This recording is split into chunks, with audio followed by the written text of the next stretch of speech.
तर मित्रांनो आपल्या पुढे जे आहे ना ते चाललेली आहे टाटा कर पेट्रोल मध्ये गाडी आहे मित्रांनो, BH पासिंग आहे. बाकी गाडीचा प्रोफाईल तुम्ही बघू शकता. चालताना एक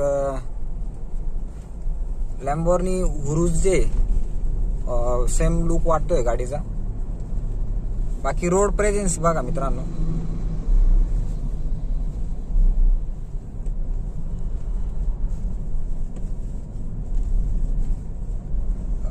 साइड प्रोफाईल जो आहे ना मित्रांनो या गाडीचा सेम लॅम्बोर्गिनी हुरुस जे आहे आपली, सो सेम तिच्यासारखा जो आहे आपल्याला गाडीचा लुक आहे ना नक्कीच मॅच होतो. बाकी टाटा आणि आता महिंद्रा मध्ये जे आहे ना ती कॉम्पिटिशन लागलेली आहे की BEV6 जी ती लॉन्च झाली आहे आणि टाटा कर. तर दोन्ही मध्ये कोणती बेस्ट आहे कमेंट करा, सबस्क्राईब करा.